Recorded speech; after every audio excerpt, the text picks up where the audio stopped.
Thanks for being here. Subscribe to Cheating Stories Best, so you don't miss new stories. A wife decides to use one of her husband's bucketball teammates, but to what end? Part 1 of our story with a similar plot. Enjoy it! Every year around this time, the whole country goes a little basketball crazy. Perhaps I'm exaggerating a little, but it's quite harmless, isn't it? For a while, we focus on something other than which politicians are robbing us and which countries in the world want to destroy us. One of the rare things that can bring us all together is when we root for our favorite teams. At least, that's how I always thought about it. I should probably know a little more about this than the average person because I'm a basketball coach and got to see it all from the inside. This year, this story has been big news for quite some time. It even pushed the winners off the front pages of newspapers, where only the lazy didn't wonder why the hell I did this. I had reporters and TV crews from all the major networks standing on my doorstep trying to get interviews. Unfortunately for them, I wasn't there. After it was over, I sat down in the university president's office with him and the athletic director to discuss what we should do, and then came up here to think. Here, of course, is Crystal Lake. I remember this place from childhood. As far as I remember, there was once a camp on the other side of the lake, but a few years after I grew up, some incident happened there. The entire camp was eventually demolished to try to erase memories of what happened there. I don't think that they succeeded, just as I don't think that I will be able to forget what happened to me. My name is Jim Turner.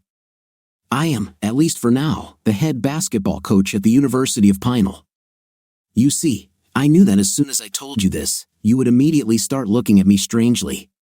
Are you also wondering why I did this? Maybe you or someone you know lost money on this game. All I can say is never bet money you cannot afford to lose. Or maybe that nothing is certain, never count your chickens before they hatch. I hope some of this helps you feel a little better. Of course, it doesn't work for me, but then I lost a lot more than money. 15 years ago, I was the starting point guard on my college team. I was pretty good and started getting interest from NBA teams my sophomore year, but this was not destined to come true. In the last game of the second season, I jumped and the guy guarding me hit me in the ear. It didn't help him, I scored anyway. But when I landed, and I landed awkwardly, a small sound came from my knee. It actually didn't hurt much, just a burning sensation, and 2 days later, I could not walk at all. My knee grew to the size of a cantaloupe, and I was scheduled for surgery. This turned out to be the last game of my life. Even after several surgeries performed by the best doctors in that state, they could not do anything. I'm certainly glad that I can walk without pain, but my knee will never allow me to run faster than a light jog.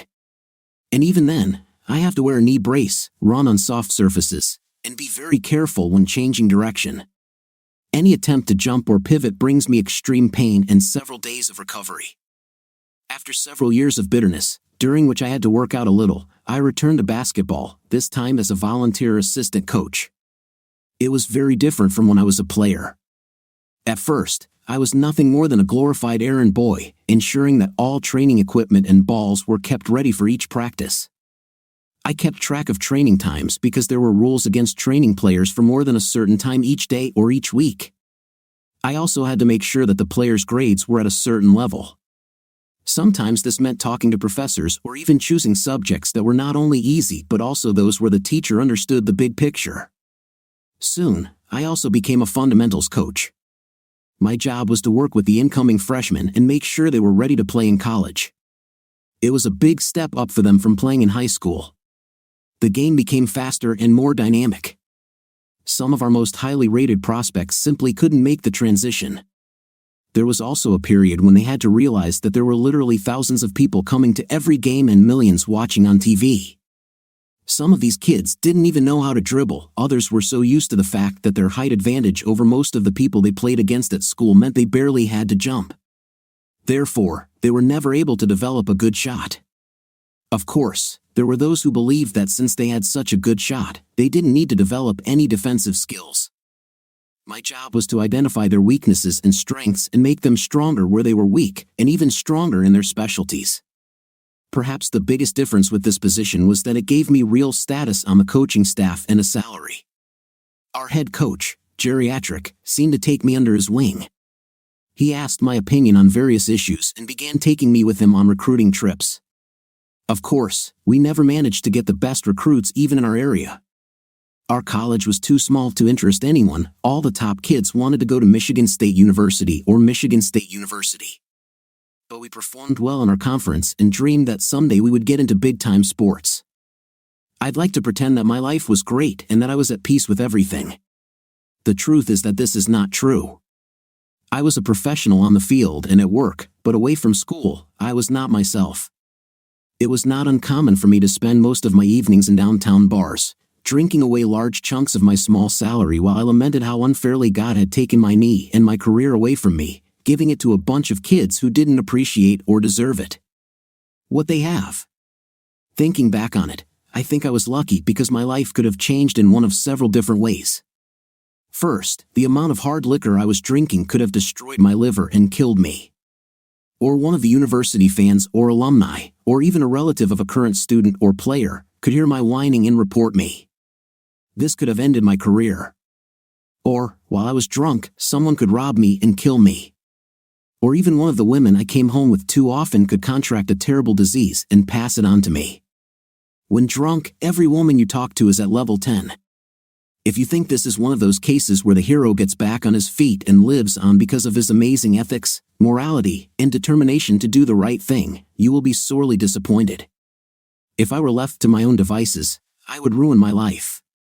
My carefully crafted facade of professionalism was just beginning to crack at the edges when this happened. I remember it like it was yesterday. I had 2 years left before graduating from university and was in my 3rd year of coaching.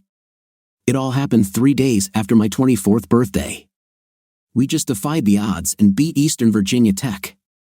It was the 8th game in a row that we had won at home, and everyone was feeling really good. The problem was that we couldn't beat ranked teams, and we just didn't know how to win on the road. I wrote down everything we did well during the game and was still sitting on the bench when the stands emptied. It was my habit to sit and rewatch every game long after the pats on the back from well-wishers and fans had ended. I liked the loneliness of the empty hall. The silence was filled with echoes of cheers and the constant sound of the ball hitting the floor, even if they had long since ended. Most of the players and even the coaches were outside celebrating our victory while I went over the list of things each player needed to work on before the next game. She didn't make a sound. I don't know what made me look up from my notebook and look into the most beautiful blue eyes I've ever seen, but I did. She smiled, and I waved to her. I think this was a signal for her that she could approach me. I was ready for her arrival. "Hello," she began. She smiled again and hesitated, as if not knowing what to say next. She was so beautiful that I decided to make it easier for her. "Sorry," I said, "but probably even all the guys left.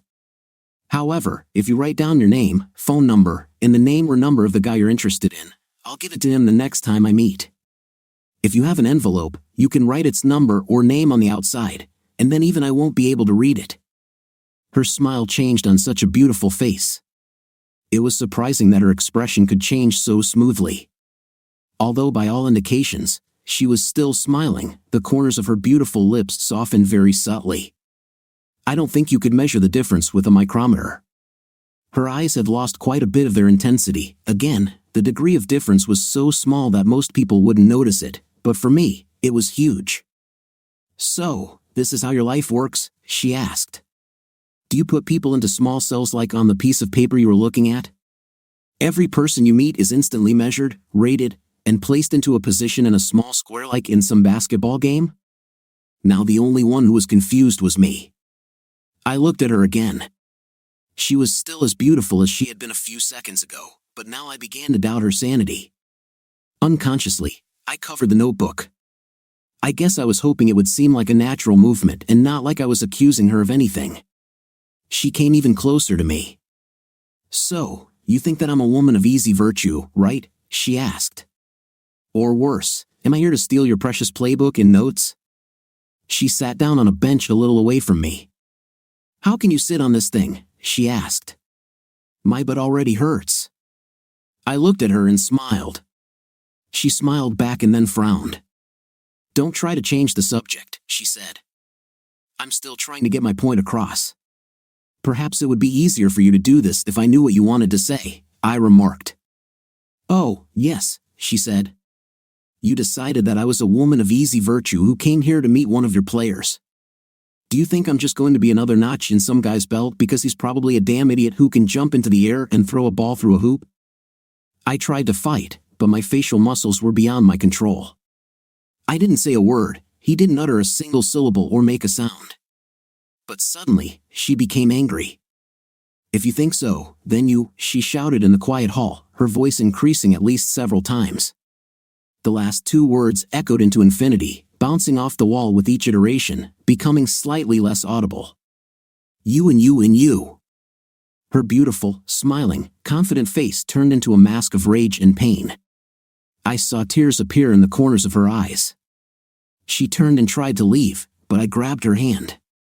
Look, I said, I'm not judging you. I know how it happens. You are young and should have the opportunity to experience everything. You never know what might happen. You are certainly quite beautiful. Maybe you will see you and feel the same. Her face became even redder, and it seemed as if it was about to split into two parts. Why do the most beautiful girls become the ugliest when they are upset? I thought. No, you don't know a damn thing about how this happens, she snapped. Of course, I know, I snorted. I was once one of them. Now it's my turn to be angry. Of course, it was a long time ago, but it happened that girls stayed after games to try to get to know me. But you never suggested that to any of them, she snorted in response. Our faces were so close to each other that we could have kissed. How do you know that? I began. James Turner, number 56, she said. Your jumper was your best throw. You preferred the right side of the court. You had problems with your left side, it was your weakness. On the left side of the basket, you could barely make a shot. Your free throw percentage last season was almost 90%. Most teams hated fouling you because from the line, you were money in the bank. However, some teams began to figure you out. When you moved to the right side of the court, they created a double guard or tried to pin you on the left. My mouth dropped open. If you had played the last 2 years, you probably would have been a first-round draft pick. That is, of course, if you had spent these 2 years developing your skills on the other side of the court. Ancient history, I said. But thanks for the trip into the past. Is that why you came, stayed after the game, and waited all this time? To remind me that a few years ago, I was a great idiot on one side of the court? Thank you very much. I don't think every day about what could have been. You're pretty bitter, aren't you? She asked. I heard that bitterness can dull you. I can't understand this. It seemed to me that this made no sense. Now I see there is a happy life. She got up and left. This time she looked back at me, and there was something different in her eyes. In the last 5 minutes or less, I had seen her happy and confident, confused and angry, and now I saw something like pity in her eyes. Wait a minute, I said. Why did you even come down here? She stopped but didn't turn around. She seemed to be wondering if she should even talk to me. I think the desire to talk won out because she turned and came back to me. I've been to all your games, she said. All season. I don't understand, I said. And you'll probably never understand such an attitude, she said. Jim, have you ever thought about the possibility that I like you and that I like you for reasons that have nothing to do with basketball? Maybe I saw you at school, found you attractive, and wanted to get to know you. Believe it or not, you really are very cute.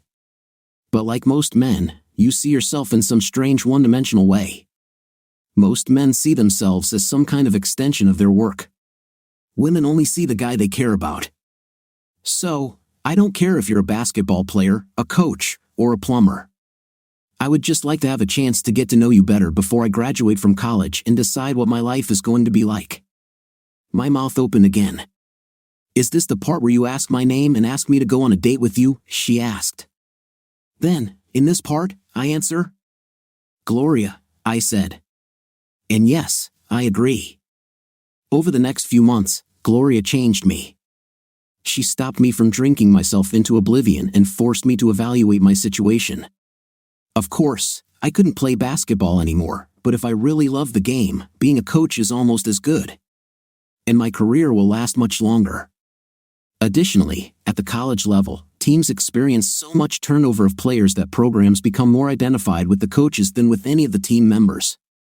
When you think of the Michigan State basketball team, who do you think of? While there were many legendary players there, you think of Tomo more than any of them. This made me think that maybe she was right. It's time to leave behind what could have been and focus on what can actually be. Of course, I also fell hard and fast for Gloria. Less than a year has passed since we got married. I quickly rose through the ranks of the coaching staff and soon found myself in line to take Atri's place. I had several offers from other small colleges and even a few offers as an assistant coach at several larger schools. I didn't want to make such decisions without Gloria's participation, and I was very surprised when she said that she thought we should stay put. "You know this program better than anyone else," she said. "Jerry himself wants you to replace him when he's ready to retire. Besides, this is our home, our life. This is the ideal place for us to have children." I loved Gloria so much that I would have done anything she said anyway. You know all those stories about players and fans getting or almost getting run over by the stands? I think Gloria and I were the reason why there were so many rumors about coaches and women at our university. We made love like rabbits whenever and wherever possible. We had a very active and spontaneous nightlife, but it accumulated over the years. Gloria was embarrassed the first time we did this because I wasn't her first man. I was the second man she had a night with. The first was some guy she met when she was 20. He literally charmed her, took her, and she never heard from him again. Of course, she heard about it from everyone she knew and even from some she didn't know. The experience was painful and did not bring her satisfaction, so she decided that the next time she did it, she had to actually be in love with this man, otherwise, it wouldn't be worth it. She told me all this through her tear-filled eyes. "Glo, why are you telling me this?" I asked her. "Because I don't want you to be disappointed that you're not the first man I've been with," she sobbed. "But I still want you to know that in my heart, I am all yours and will always be yours." "Glo, darling," I said, "I love you, and the fact that I'm not the first won't change that. The early bird gets the worm, but the second mouse gets the cheese. All he could give you was pain and bad memories. I will be with you until the end of your life. I'll get the cheese, Glo." And now, having been married for 10 years, we still love each other just as much as we did then. Of course, a few years ago, we discovered that if we wanted to have children, we would have to resort to one of these alternative methods or have someone carry the baby to term. Gloria couldn't get pregnant, she was devastated, and I took her on an extended vacation to remind her how much I loved her. I told her the best thing for us was to take a couple of years and decide what we wanted to do and how we wanted to do it. Everything from surrogacy to adoption was still within our reach to have children, we just had to be more thoughtful about it. Of course, we learned that hiring a surrogate mother and the medical procedures involved are beyond the scope of a junior trainer's salary. We kept that in mind and realized that Jerry wouldn't be coaching forever, maybe for another year or two at the most. Gloria began to plan. I think things got a little hectic at the time, and maybe since Gloria and I were doing well, it just slipped my mind. My life also changed then because one evening in the middle of the game, Jerry had a heart attack. While the other coaches were looking at each other trying to decide what to do, I just took Jerry's notes and started telling the players what to do. I also started shouting at the judges. We were 8 points behind. Jerry recovered from his heart attack, and we won the game. There were both the deputy director and the dean. There was no question of who should coach the team for the rest of that season and into the future. I received a salary increase. I still wasn't getting anywhere near what the big guys were getting, but Gloria and I were more than comfortable. Besides, I was now free to do my own thing. I started checking out high schools and playgrounds in some of the more crime-ridden and low-income parts of the state. In places like Flint and Highland Park, children were more likely to end up in prison than in college. I've talked to several parents who have transferred to different schools for the opportunity to get their kids into not necessarily the NBA, but even just a chance at college and a decent future. My track record was terrible. Of the 8 kids I considered promising, 3 joined gangs and went to prison before graduating from high school. 2 more dropped out of school before their senior year. One got his girlfriend pregnant and found himself a job. Another one died of a pill overdose, and the last one, he became my starting point guard. Jamal Johnson was as slippery as an ice cream lollipop in the game. He was a completely unselfish player and also completely undaunted. Jamal kept his nose clean, his grades were high, and he enjoyed his first year of college, made friends, and studied well. The only problem was that he didn't fit in with the other players on our team. He had great leadership abilities, but unfortunately, he was the only player on the team with the potential to go beyond the box in which we found ourselves by the end of his first season. Other colleges were trying to take him away from us. This gave me an idea. If other schools can try to poach my players, why can't I? I will, of course, stay within the rules. I wouldn't go after current players on any team. But what about their children who have left the team over the summer? I studied almost all the existing teams, and I found what I was looking for. I found other players to put alongside Jamal from, oh damn, I can't stand tech. I found my champion. Okay, he didn't look much like a defender. He couldn't even dribble. But Timmy Turner could shoot from anywhere on the court. He had already dropped out of his small technical college in West Virginia and was about to lose his basketball scholarship. He had two options, move to Michigan or work in the coal mines. The choice was difficult, but he chose Michigan. My assistant coaches looked at me like I was crazy. Have you seen any films about this guy? They asked. I nodded. Can you prove that he can move? Some of them asked. I just smiled because I had a plan. Timmy reminded me of someone. I found my two forwards in two equally unlikely places. I found Igor Vastia in a bakery in Ham. He had a break from cooking, packed a traditional Polish donut filled with jam or other sweet filling, and topped with powdered sugar or icing. I saw him playing with a group of black children in the area. For a white guy, he expressed himself like they did. He looked like a taller version of rapper Eminem. Of course, I found Joel Grom in prison. He was caught stealing anything that wasn't nailed down in his area. The judge gave him a choice: join the army, go to college, or go to prison. Joel thought that if he joined the army, he would be killed. No matter how hard he tried, he could not go to college to save his life. After pulling a few strings and getting his case heard by a judge, I was able to get Joel out of jail. His release was contingent on him going to college. There was also a condition that he remained clean and did not engage in any criminal behavior. If his name was in any way connected with any offenses, he would be sent back to prison. The judge also placed a very complex bracelet on him. It was different from those worn by guards. For the period of work, in addition to allowing you to determine his location at any given time, he saves all the places he has visited. Joel was so tired of this that he was ready to try anything to get free. In the second season, we won many more games. Although my team had not yet had time to really play, the only thing I was really missing was more presence in the center. Even some of the larger colleges in our area were impressed with my team. They were called the best 3 and A2 half team ever seen. That summer, I found my missing piece. Surprisingly, he was already right under my nose. Billy Bathgate was a student at my college. He was a wrestler from Boston, almost 2 meters 13 centimeters tall, and still growing. He had been kicked off the wrestling team for being too aggressive and was about to lose his scholarship. I spent the summer teaching Billy the basics of basketball. Unfortunately, his throws were either in the bullseye or in the milk.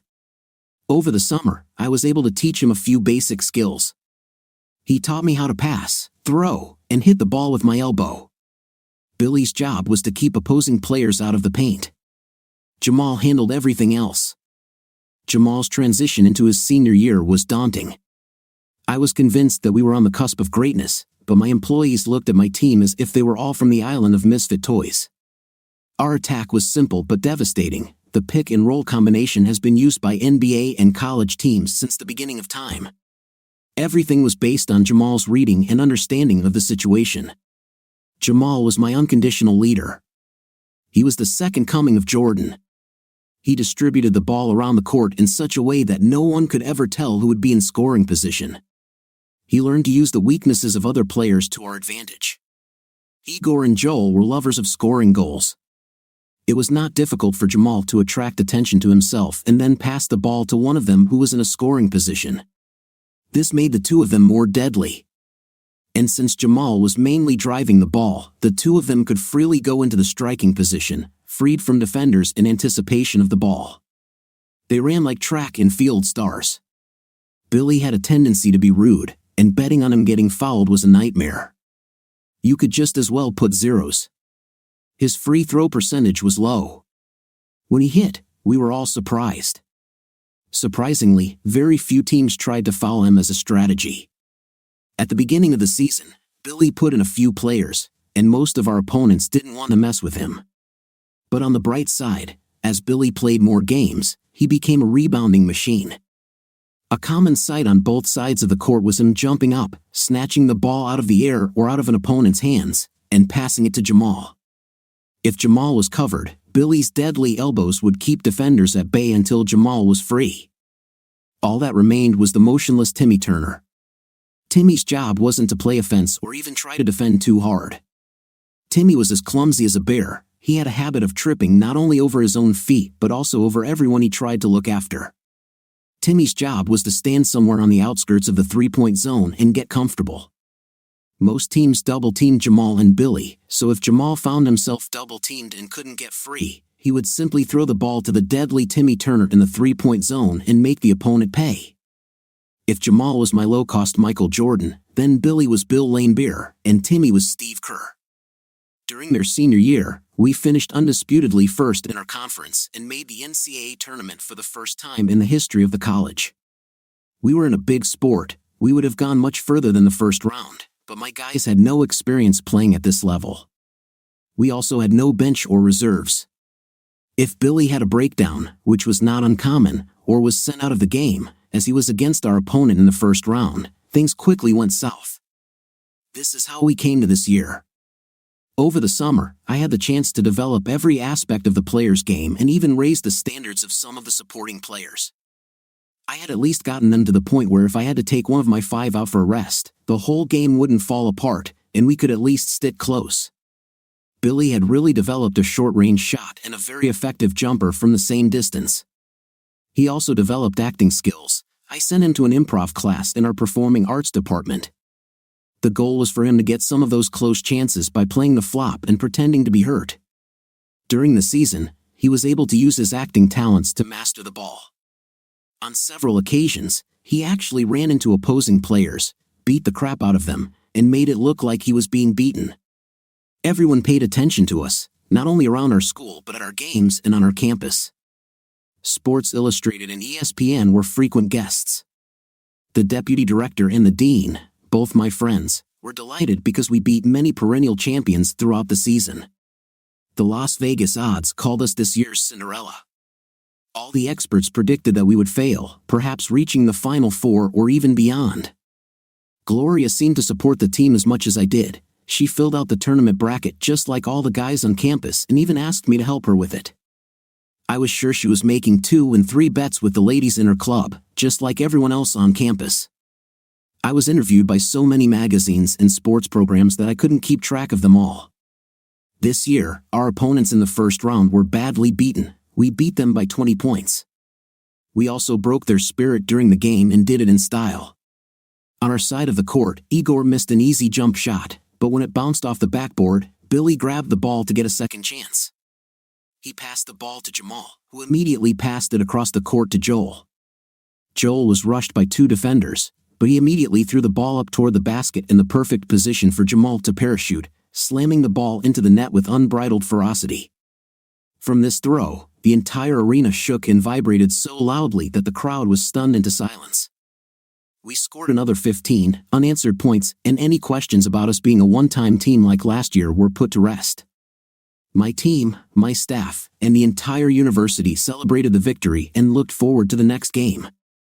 My starting 5 was on the cover of Sports Illustrated that week, with a little insert of me rooting for them.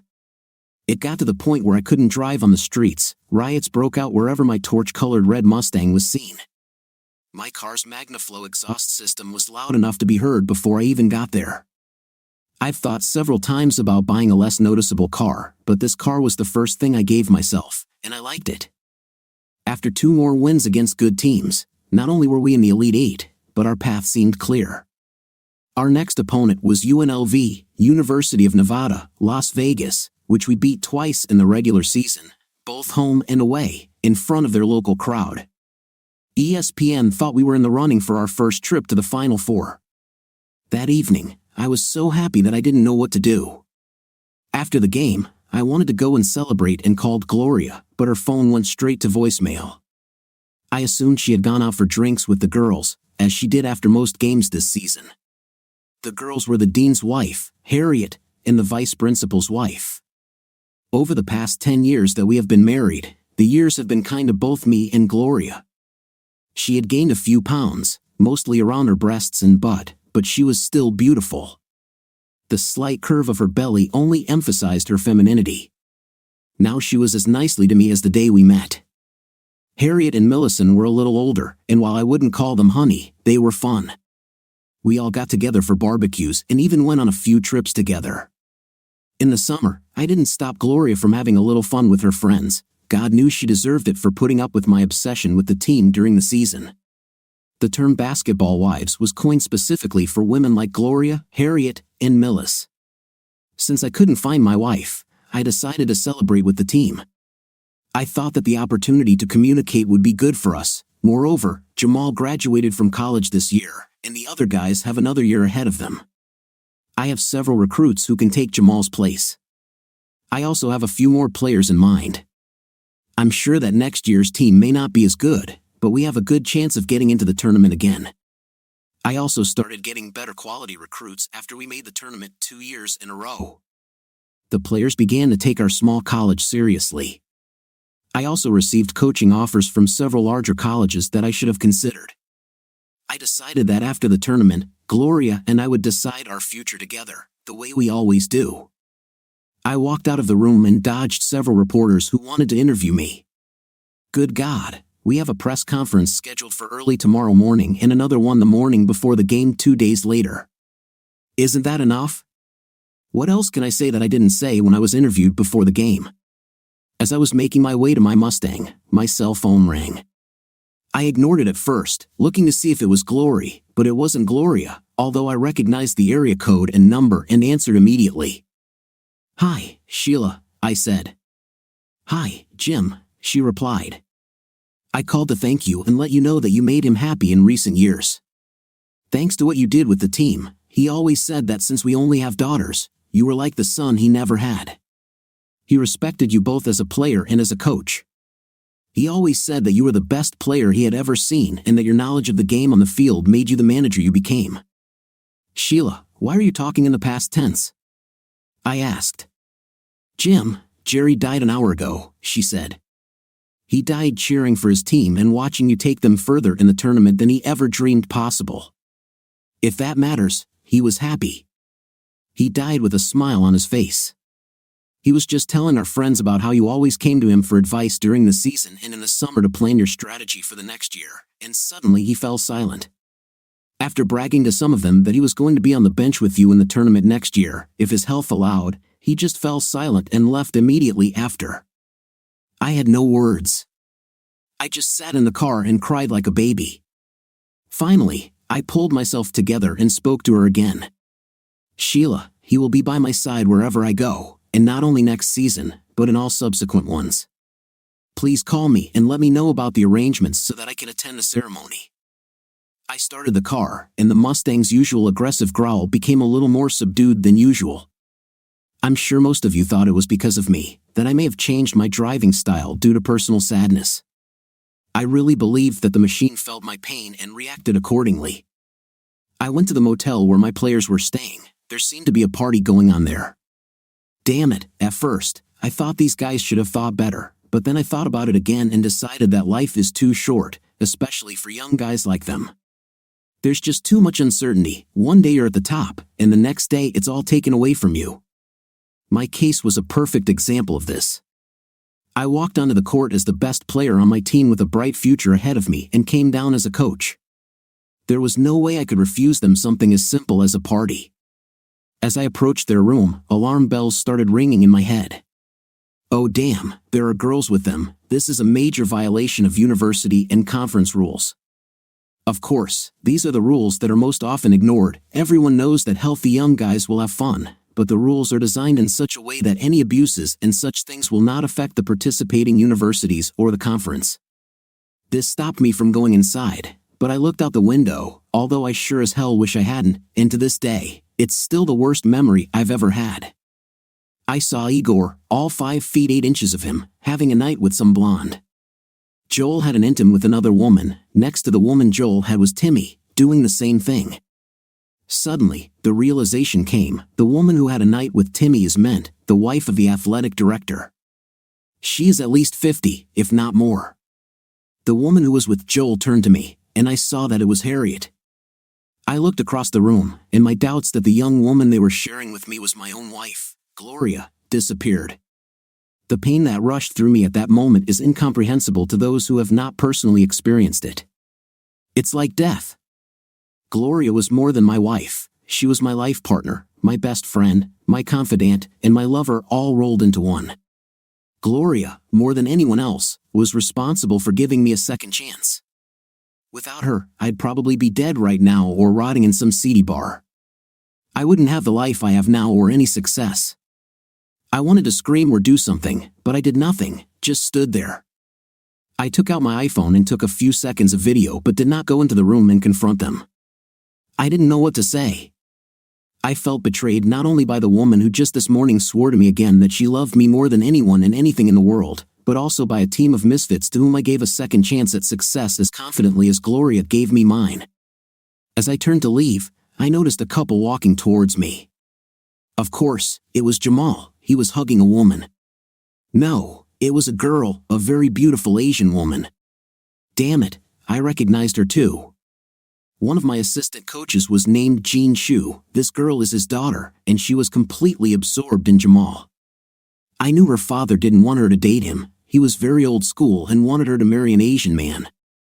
As they got closer, Jamal noticed me intensely. He took her hand very gently. There was no doubt where they were going. Apparently, when it all started, Jamal also went after his woman coach. She's not to blame for anything, he said. I made her do it. I just shook my head and looked at him. It was obvious that no force had been used against her. It was also obvious that he loved her. The way he tried to stand up for her and lie for her sake did not allow for any other interpretation of the facts. I just rushed past them without saying anything. He returned to the car and drove off.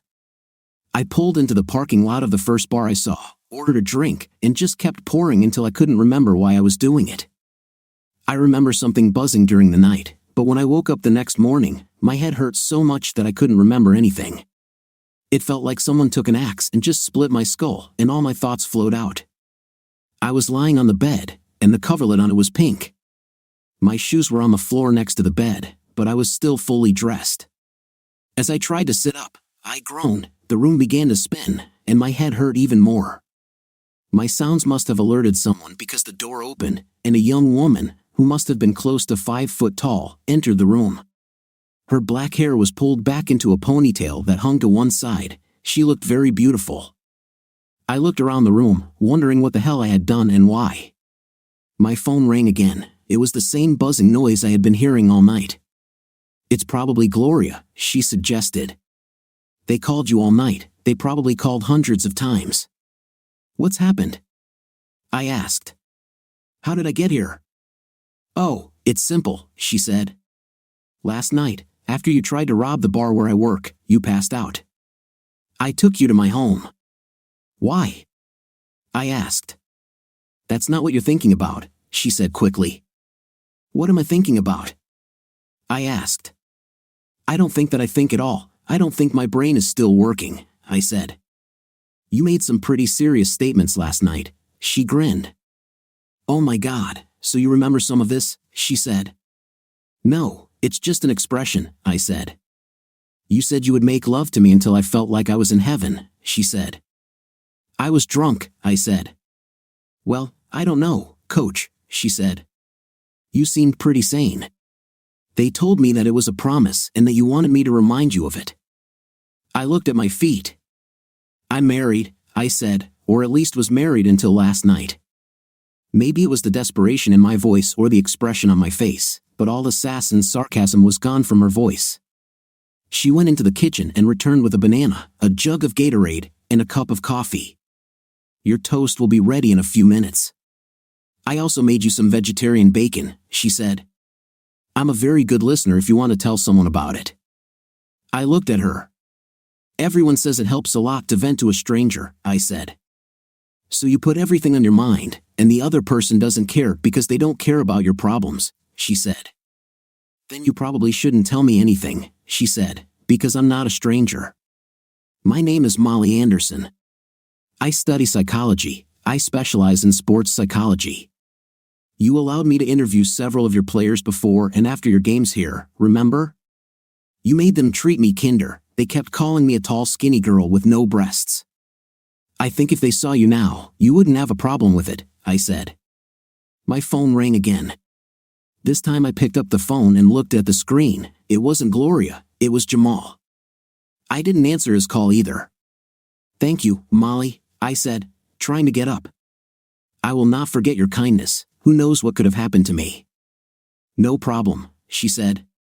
Someone had to take me home anyway. Your car is a beast. When I start my practice, I will buy myself the same one. I started putting on my shoes. As I bent down to tie them, I was sure my head was going to fall off. Coach, maybe you should talk to someone about your drinking, she said. Molly, last night I caught my wife cheating. Before that, I didn't drink for 10 years. I'm so sorry, Coach, she said. Then I told her my sad story, and she actually turned out to be a good listener. But I knew I had to leave her. I've abused her hospitality long enough.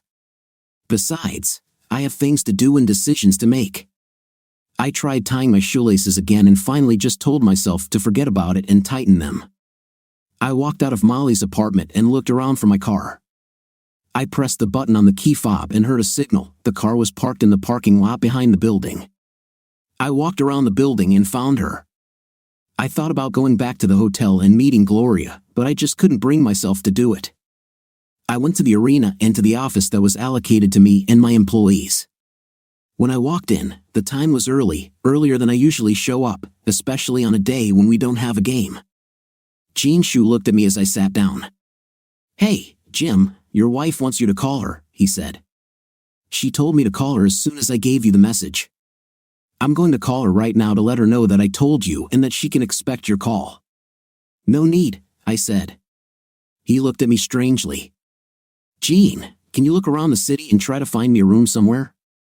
But you already have a wonderful room in the same hotel as the rest of us, he said. Damn, your room is much nicer than the one I share with my wife and daughter. She is even more AI, I said, moving on to the next guy. Find me a number. I don't care what kind of room it is or where it is. Just find me another room, okay, boss? Okay, Jim, I would find you a room too, Gene said. What the hell is going on? Gene asked. Nothing, I said. Call Gloria and tell her you gave me your message, but then he began. Listen, I know you won't feel good about breaking your promise to her, so do it. But maybe after that, you should start figuring out who you're working for. His face paled as he realized something was going on between me and Gloria, and he landed right in the middle of it. In fact, he was closer to her side than to mine. Before he could answer, Jamal entered the office. Several coaches began trying to talk to him and encourage him. He walked straight towards me. Reggie, I called, I said. He looked at me. He had the same job I had when I started, and he reminded me a lot of myself, except he never played ball. I need you to call and find all of our players except the starting 5. I want them all to be in the training room at 2 o'clock in the afternoon for training. Tell them to be prepared to spend most of the day and early evening there. For those of you who don't know, I said loudly, Jerry passed away last night. A tribute for him. Email me or call me with details when you figure this out. Funeral arrangements are still being made. I plan to attend them. As I turned to leave, Jamal caught up with me. Coach, I called you about 100 times last night, he said. You were only one of 2 people who did it, I replied sharply. You didn't tell Coach Shu, he said. Why do you think so? I asked. Only by the fact that he didn't strangle me when I walked past him, he said. He nodded to me the same way he always did. So he can't know anything about what you saw. "Can't you slow down?" he asked. "I really need to talk to you. I'm here as a representative of the team. Coach, you can't believe how sorry they all are." I stopped and turned to him. "Why the hell aren't you sorry?" I yelled at him. "Listen, Coach, can't we go somewhere where we won't be overheard?" he asked quietly. "I was asked to come and talk to you for several reasons. One of them is that, although we are all ashamed of what we have done, I am different from them." "How are you different?" I asked. "Because he's black, Jamal? Or because you are from the outback or some other cliché?" "No, Coach," he said. "You never treated me any differently than other guys. The difference is that I never had a night with your wife. I also wish I'm sorry I didn't tell you when this all started. But you have to understand, I was blackmailed by everyone. When it all started, I remember asking them how they could even look you in the eye after they betrayed you. By then, I was already in love with Jennifer Shue. I wouldn't change her for anything. None of the other guys have regular girlfriends, so to them, any woman is just a woman. They made it clear to me very quickly that if I opened my mouth, her father would find out within minutes, and I would probably never see her again. Besides, as your wife explained, this is all for the sake of both of you anyway," he said. "What?" I asked. I didn't want to talk to him anymore because I had a headache. "Coach, you need to talk to her," he said. "If we keep winning, she'll have all the money she needs, and this will all be over." "Listen, Jamal," I said. "Just get away from me. None of this makes any sense." "Coach, you need to talk to the guys and sort everything out before the game," he said. "No," I said. "I don't want to." "Well, then at least talk to your wife," he said. "No, Jamal, I shouldn't do that either," I said, and walked away from him. When I walked out the door, a crowd of reporters was waiting for me. "Coach, you are one victory away from reaching the Final Four for the first time in the history of your school. Can you give us a no comment?" I said. "Do you think Billy Bathgate is taking steroids?" "No comment," I said, walking briskly through them with my head down. It seemed that if I didn't look them in the eye, they wouldn't ask me any questions. For some reason, basketball didn't seem important to me because my whole life and marriage were falling apart. I walked to my car and got into it, started the engine. The sound of the big V8 sent most of them scattering, and the rest moving out of the way as I slowly moved forward. When they cleared the passage, I rushed away from there, hoping that the stones thrown into the air behind me did not hurt anyone. I just needed to get away to think. I drove through the city streets, away from the city center. Every playground I passed by had small or large groups of kids playing basketball. Watching some of them made me smile. This is a game in its purest form. No boosters or alumni to please. No NCAA committees or coaches. No university commitments or program expectations. Just throw the ball into the hoop and score points. I drove even further and came to a large park. I got out of the car and began to look for a place where I could just relax and think.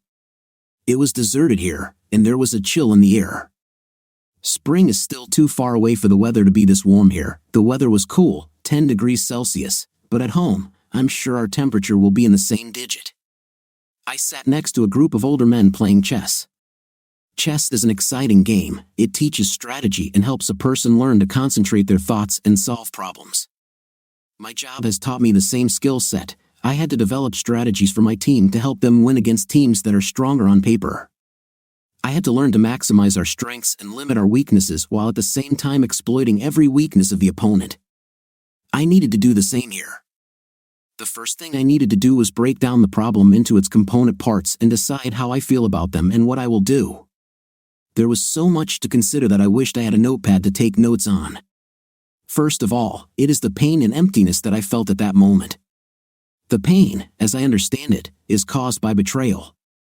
I was betrayed by the people close to me, all at the same time. If Gloria had simply had an affair, it would have been devastating but not nearly as destructive. I could dive in and focus on my team while we figured out the details and decided what to do. Or if it was a case of the guys on the team doing something like gambling or cutting points, I would again feel betrayed but could focus on my life outside of basketball.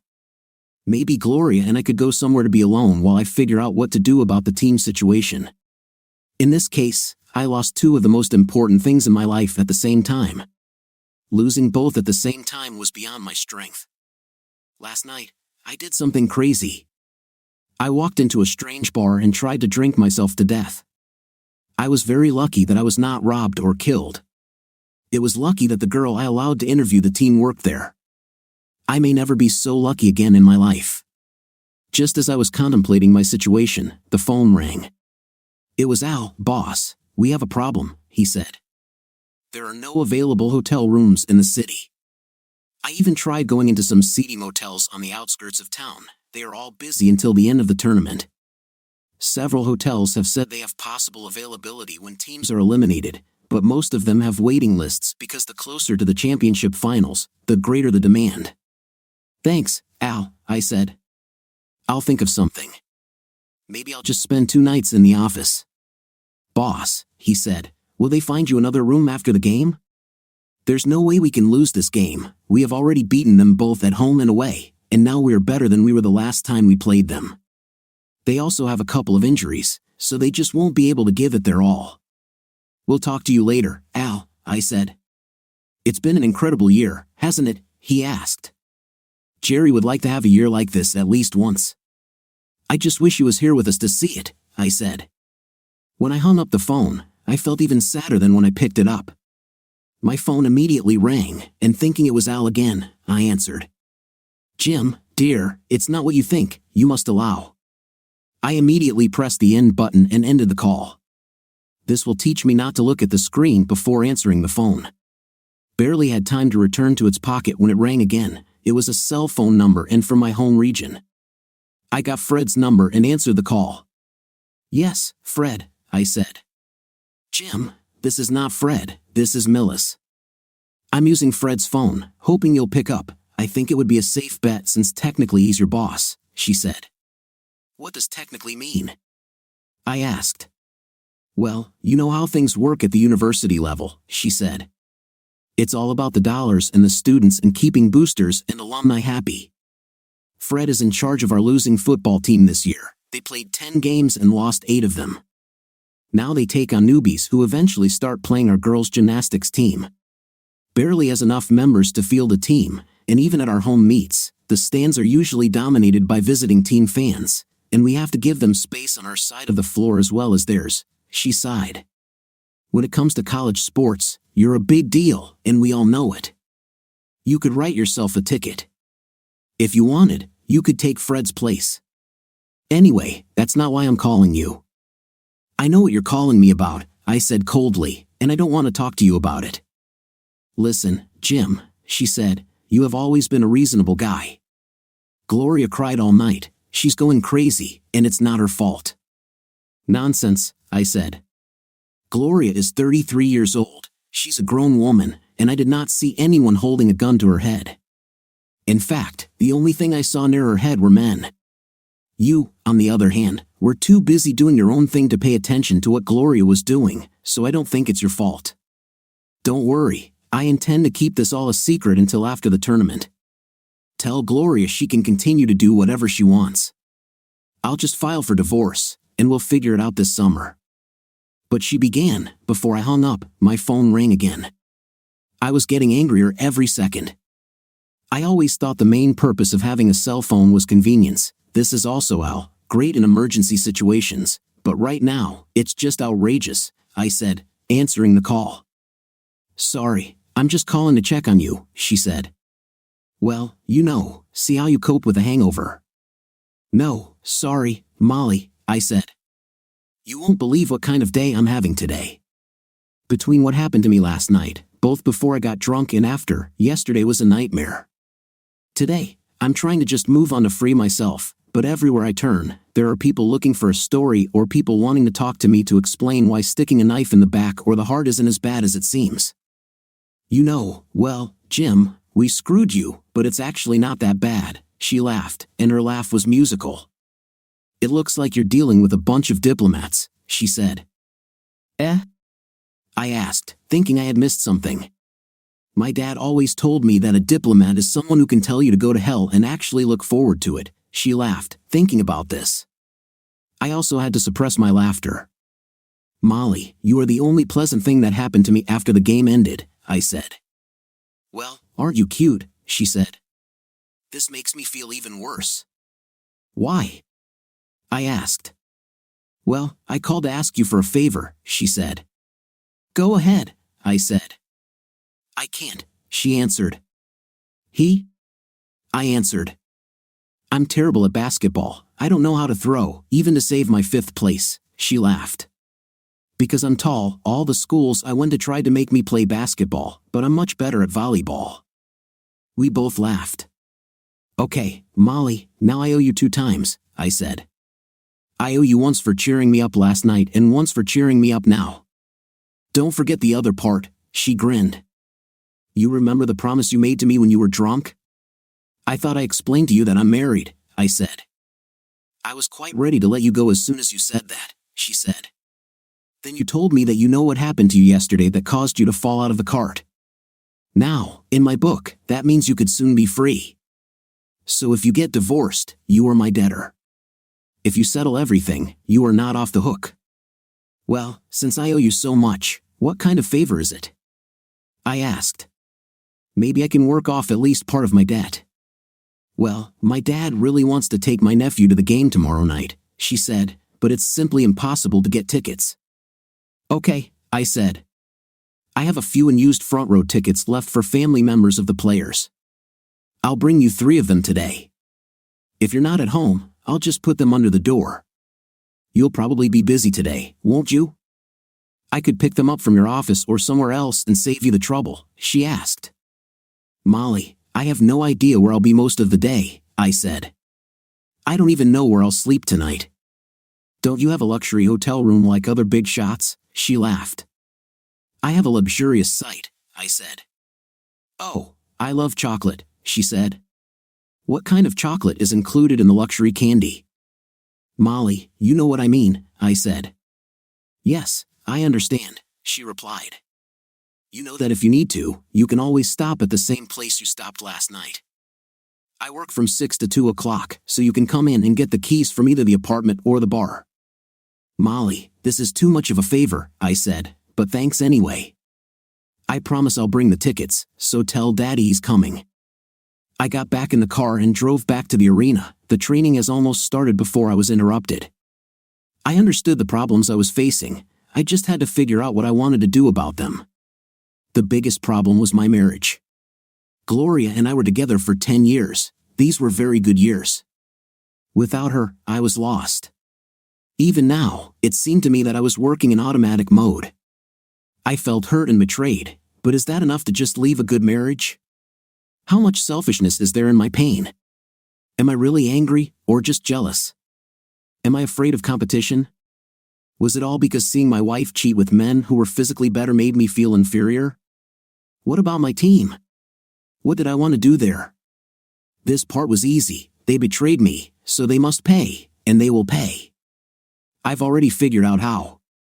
I think it all comes down to basketball. This is a simple game with simple rules. If you break the rules, you are punished. If you're too aggressive, you get a foul. A very aggressive foul can get you kicked out of the game. The question is, does Gloria deserve to be kicked out of the game or just punished? My dad always said that in the most difficult situations, the right thing is usually the thing that is the hardest to do. Every being in me told me that I had to find a way to forgive Gloria and my crew. I have often said that I owe my life to Gloria, and in some ways, I owe my professional success and the life of my career to my team. But that doesn't mean I owe any of them my self-respect or sanity. I thought about Patrick again. He was a great coach, spent my entire career without doing what I did this year, but he died happy and surrounded by friends and people who loved him. Now, I had a lot of success, but did I even have one person I could truly count on and trust? I had to honestly answer that, no. When it came to the end, they all let me down. The only thing I could do was start over and find people I could rely on. Instead of lecturing my players and trying to find the best strategy to win at all costs, I had to make sure they understood that the most important thing is to simply do the best you can with what you have. Sometimes an honest loss when you give it your all is better than an unfair victory. In the arena parking lot, I made a few calls to Michigan. The first person I called was Sheila. She was surprised to hear me. I asked her when the funeral was. She said it was Saturday and asked if I wanted her to say something to me. I said I would say everything myself because I would be there. Jim, it's the Final Four on Saturday, she said. I'll be there, I said. Whether we win this game or not doesn't matter. I'll be there. Jerry's funeral is much more important than any basketball game, even if it was a championship game. I would still come to see Jerry off. There was silence on the line for several moments. Then you need to write something to say because you'll be giving the eulogy, she said. Afterwards, we had a party at our house to watch the game. This is what Jerry would have wanted, she said. Maybe you and Gloria will come too? I will definitely come, but Gloria and I probably won't be together, Sheila. See you soon. I hung up and felt better. The next call was to my lawyer's home. I asked him to prepare the divorce papers and told him that I needed to do it as quickly as possible. I also asked him to place notices in newspapers here and in Michigan stating that I was not involved with Gloria and was not responsible for her debts. Thinking again about what Jamal said, I was sure that Gloria was involved in something. I got out of the car and walked into the arena through the back exit. As I approached the doors, I heard footsteps behind me. I looked up and saw Joel and Igor heading towards me.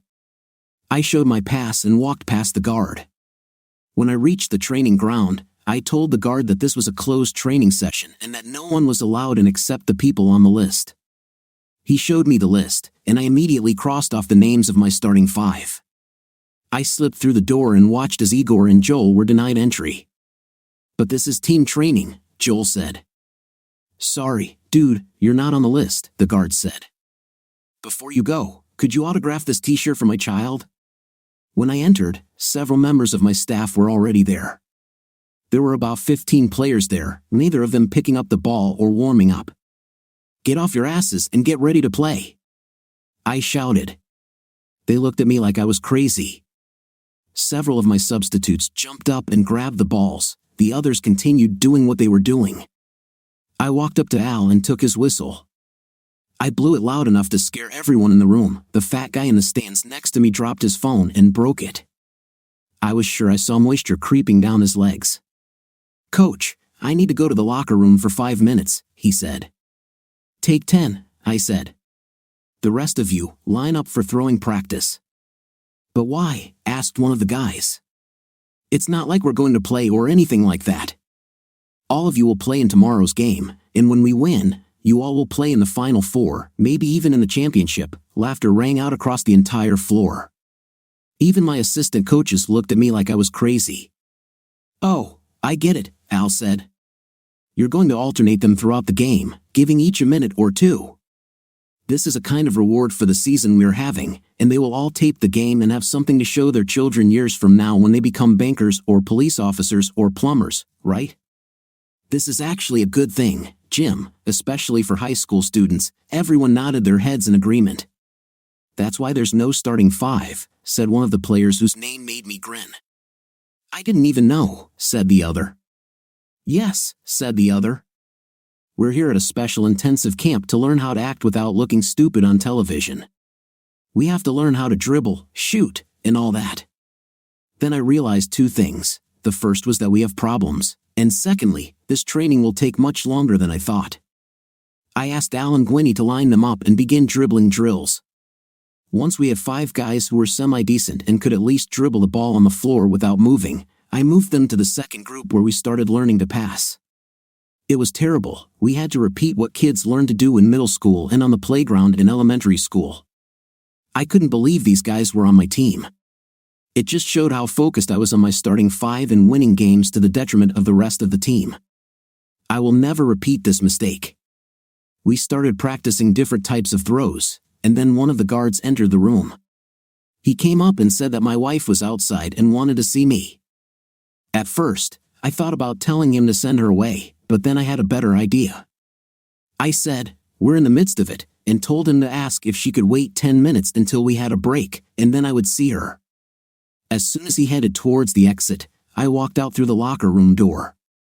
He went out the back door, got into his car, and drove to the hotel. I took the elevator up to our room and waved to a few people who wanted to wish me well. Inside the room, I looked through all of Gloria's things. At first, there was nothing unusual, but then I found this. Gloria was always very detailed like me. She didn't store important things on the computer. I found a small notepad in her box with her bank account number and password. I logged in using the password and found out that Gloria had almost $100,000 in her account. I also noticed where she bet on basketball games. Every time a team won, its fortune increased. The odds of our opponents winning tomorrow were 10-1. The odds of us winning are only 4-1. Gloria looked at the notepad where the number was circled. The figure is $300,000. This is probably the amount of money she thinks she needs to move away from me and live the life she wants. However, according to her records, Gloria bet more money than was in the account. Under normal circumstances, this would have been dangerous but relatively safe bet because we were clearly going to win this game. She planned to bet much more conservatively in the next game and didn't even make a prediction for the national championship game. The fog gradually cleared. Gloria would bet on games and have an intimate with my players as an incentive to win, but some moments were simply meaningless. How did it all start? Why? I knew I would never win any prizes for being the perfect husband. For almost half the year, I was dedicated to my team. The rest of the time, I always made amends to her. Over the past 10 years, we have gone on vacation to any place she wanted to see. I bought her everything she ever asked for and was confident that she knew that if our life became too bad for her, I would step down and take a less responsible position. But what bothered me the most was that she was the one who always encouraged me to do what I did. In fact, when we first met, I was a coach, so she knew what to expect from our relationship. Maybe it was just that the years of this relationship had worn her down. However, all she had to do was let me know. If I had the chance to choose between my job and Gloria, I would choose Gloria in a second. Look at me now, forget about basketball, I'm not myself. I run around contemplating career suicide just to ease the pain. I have no idea what I will do next or where I will end up. I only know that I must do something to numb the pain. It's always so easy to debate what's right and what's wrong when the problem is something else. It's easy to say, hey, she has the right to do whatever she wants with her body, or the only thing we're looking at here is your fragile male ego. It's easy to say such things when it's not your wife or girlfriend who is cheating on you. I have to decide what is right for me. There's nothing I can do to try and save everyone. This situation simply does not allow this. Of course, it could have happened. Maybe if I had been more mature, maybe if I were a more complete being and above all these petty concerns about whether Gloria loved me or not, or whether I was better in bed than some 22-year-old athlete. But unfortunately, I'm not like that. I'm an ordinary guy who doesn't know a damn thing about women and what motivates them. Stephen Hawking once said that he had the highest IQ in the world, but he still didn't understand women. I'm nowhere near his league when it comes to intelligence, so don't expect me to understand them either. All I can say is that I truly gave her the best I could, gave her my whole heart, and every ounce of love I had. If that's not enough, then screw her, because from now on, she won't get anything from me. As for my team, screw them too. I brought these idiots out of obscurity, routine, and prison. Led them to the brink of signing contracts with the NBA. They would all become famous and millionaires. But since I created them, I can just as easily break them. The great thing about this is that none of this would require much effort on my part. I put Gloria's notebook back and left the room. I took the rest of my clothes and personal belongings with me, that way, I wouldn't have to come back here for any reason. I returned to the arena. Al and Jean cornered me and immediately asked me what was going on. You should see Gloria, Jim, Al said. She was always very beautiful, but you can hardly tell that this is the same woman. I remember sitting in the stands behind us watching the game last night. I know she's your wife, but she looked damn good. Jean nodded. You're acting strange too. What did you do? Her eyes are red and bloodshot, Al continued. Hair is a mess. It seems like she just doesn't care. Okay, give me 2 teams of 5 people. We've spent enough time studying. Let's give them some combat experience. You 2 as referees, use whistles, the whole 9 yards. Let's make this as close to a game situation as possible. If any of the men were saddened by my quick distancing, they did not show it. In the end, around 8 o'clock, I sent the guys home. I'm sure this was a violation of NCAA rules regarding the amount of practice time allowed, but I didn't care. I had to make this game at least look believable. I returned to the office only to have one of our assistants drop me a ton of messages. Only one of them was worth answering. Gloria left me 50 messages today alone. I deleted the whole bunch. Ment called me twice, as did Harriet. There was another stack of messages from my starting 5. Most of them talked about how desperately each of them wanted to see me or talk to me. They also wondered why they were banned from training. I asked Al to hold a press conference and just give fun but non-serious answers to all the questions. I called Dean Michael Martin. The conversation was interesting. "Hi, Jim," he said. "Thank you for answering my call. I know how busy you are. Let me get straight to the point. You're not planning to do anything stupid, are you?" "What are you talking about?" I said. "Well, I know there's something going on between you and your wife," he said. "I learned about this from my wife, who claims that she is trying to act as an intermediary. She says Gloria is confused and you're being said she couldn't go into detail, but you're acting like a Neanderthal because the girls had a little party and you still expect Gloria to be on your arm. Said that when they asked some guys who was right, even your team, the team you created, was on Gloria's side, so now you're angry at them and freezing them out too. Is any of this true?" Dean Martin: "With all due respect, sir, when I took this job, you told me that I would have autonomy in matters affecting my team. There's a reason for everything I do, so I'd rather you stay out of this matter. I've brought us quite far, and I still believe I can take us even further," I said. But seriously, at the moment, I didn't care. "Jim, I get questions from all kinds of fans," he said. "For the first time in my life, people are asking me to accept donations for the program. Much of this money could go toward other college needs. Honestly, I'm between a rock and a hard place. Please don't do anything that might ruin everything." "If I do, don't worry," I said. "You can just fire me. I'm sure after this year, I'll be able to go somewhere else and find a job. I have more than a few suggestions." I decided to take the tickets to Molly's apartment. I was going to do this mainly because I really couldn't remember where the bar she works at was located. I found it yesterday because I was so enraged by what I just saw that I just walked into the first bar I saw. Coming out of there, I was in no condition to remember anything more complex than how to breathe. Molly met me at the door. "Well, how was your day?" she asked.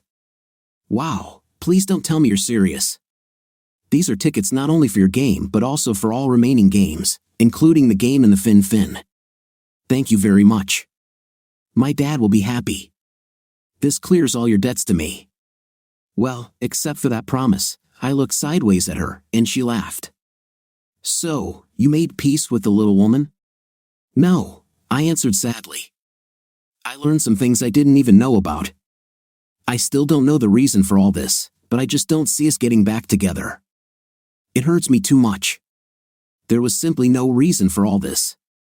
We could talk about everything that was bothering her. Well, I mean, think about it. All day, every day, I have hot young cheerleaders shaking their asses in my face. I have reporters asking me questions and ball bunnies asking about players or just tickets, willing to do anything to get what they want. I never even thought about taking any of them because I thought I was in love. Damn, I was in love. And what did this give me? Nothing. Damn it, that's what. And tell you what, if I went out into the street and grabbed most of the 5th place on offer, I'd be a dog or worse. And now I just feel like a loser. I have a good idea to just go and find the first woman that comes near me and send the video to Gloria to see how she feels," I said. "Wow," Molly said, "it won't make you feel better. You will most likely feel worse. You would simply try to enter into a competition with a woman of easy virtue for night, and she would surpass you in both experience and professionalism. Besides, your first post-divorce intimate activity is already agreed upon, remember?" From the way she smiled, I couldn't tell whether she was serious or not. "Where will you stay tonight?" she asked. "I'll come in and check if you got so drunk that you couldn't walk, probably in my office in the arena," I said. "Okay, agreed," she said. "Give me your keys. I will go to work in your car." How can I return to the arena? I asked. You won't go back there, she said. Stay here with me, Molly. You only have one bedroom. Yesterday you didn't sleep all night. I can't expect you to do that again, I said. That would be wrong. Who didn't sleep last night? She asked. You and I slept in the same bed. I just got up before you. Everything was fine last night. Everything will be fine today too. I handed her the keys, and she smiled. I don't have any alcohol here, but you can eat whatever you want. Well, there's something here that you should eat, and I'm sure you'll like it, but I'll take it with me to work. I heard her laugh as she closed the door and left. Continued in the next video. What do you think of our first part of the story today? I don't think sleeping with one of her husband's teammates is the best idea, but I'm for the husband anyway, and I hope he gets his revenge on her in part 2. What do you think? Let me know in the comments. See you in the comments.